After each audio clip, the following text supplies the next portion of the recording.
Good morning and welcome to Rising. Fancy seeing you here. It's time for our show. We're kicking off another excellent week. How are you, Niall? I am great, and I'm delighted to be here with you, Robby. How has your weekend been? It was good.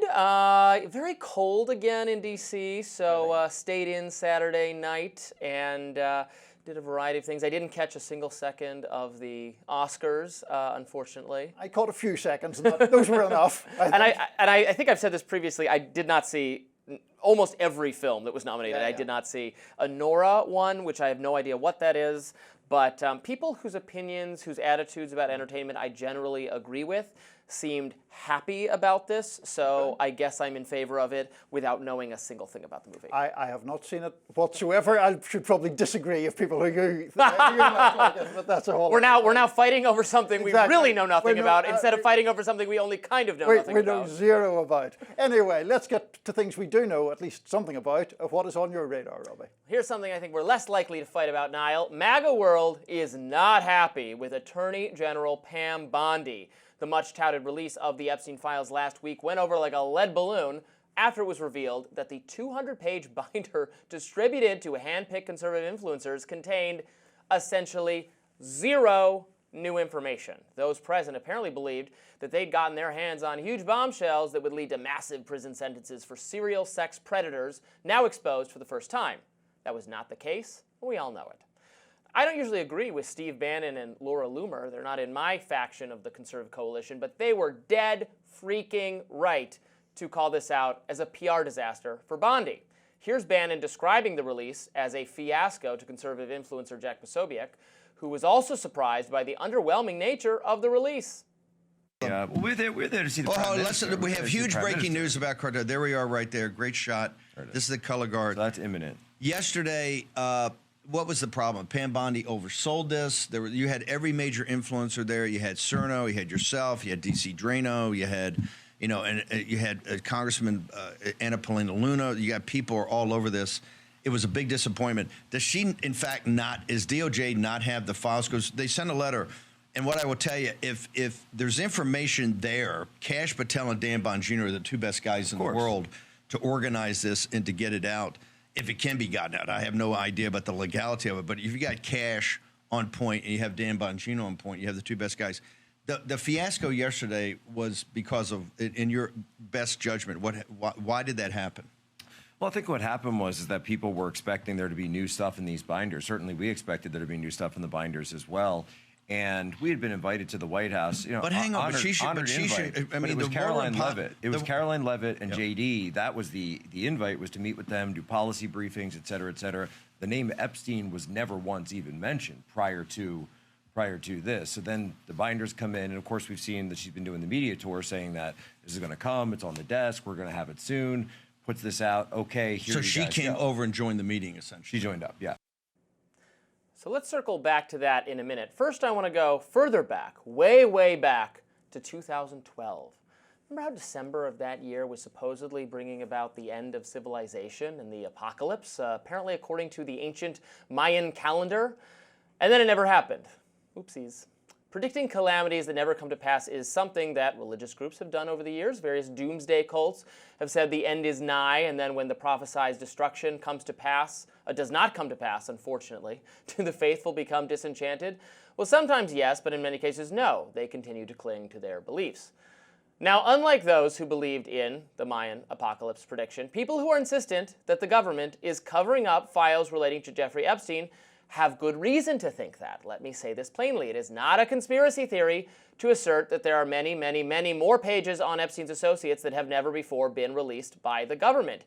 Even some mainstream media reporters readily concede this. Even a very negative write-up in Vox that dismisses Epstein truth seekers as, quote, the latest variation of QAnon, well, eagerly admits that, quote, it is certainly likely that the FBI has more documents on Epstein that have not been released. Others, however, can barely conceal their disdain for MAGA people focusing on transparency surrounding Epstein. CNN media mouthpiece Brian Stelter railed on Friday that MAGA's Epstein conspiracy theory was, quote, entering a dangerous new phase. He wrote, myriad right-wing media figures have for years suggested that the government is hiding secrets relating to Jeffrey Epstein, the convicted pedophile who died by suicide in 2019 while awaiting trial on federal sex trafficking charges. Many versions of the conspiracy theory have asserted that the government is covering up a list of powerful men who also committed heinous crimes. You hear that? You think there's more to the story? Conspiracy theorist? This is incredible. It's a fact. It's a fact that Epstein associated with rich and powerful people in both parties. It's a fact that he received a suspiciously light sentence and resumed his associations after he'd served it. You're not crazy for thinking that he may have had dirt on somebody. We know he had dirt on all sorts of people.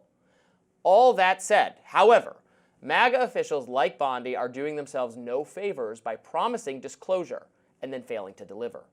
Thinking there's more to the Epstein story is not a deranged cult belief, but it does look like one to outsiders when MAGA leaders who are in a position to release more files subsequently fail to do so. Part of the problem, I suspect, is that conservatives are just so used to being out of power and complaining about it that they don't always know how to behave when they can't just blame everything on the people in charge. The people in charge is you. If the deep state is getting in the way, expose them, fire people, name names, do what your base wants. If you can't do that, step aside, let someone else do the job. Or else it's going to be another UAP situation where whistleblowers make the same claims that the government is hiding the truth, a plausible assertion, to be frank, but then fail to give up the goods. To be abundantly clear, if I haven't already, we know the government lies to us. We know they hide information and they redact files. We know to be skeptical of the people in charge. But we're going to be even more skeptical of the people who are now in charge and promised us to show what's behind the curtain if they try to get away with binders full of information we already had. And so I agree with Steve Bannon. It was indeed a fiasco. So I agree with large measures of that, Robbie. There are points that I disagree with that I'll get to in a minute. I, like you, would like to see more disclosure of the Jeffrey Epstein files and more information put out there. I agree with you that it is quite appropriate to be skeptical of what the government tells us about all sorts of things. I think that sometimes that leads into pretty zany, wild areas, but in this case, I think there is a case to be made for greater disclosure. And I would also say, to your point, that it is to your credit that you note that there are people associated with both parties who have some contact with him.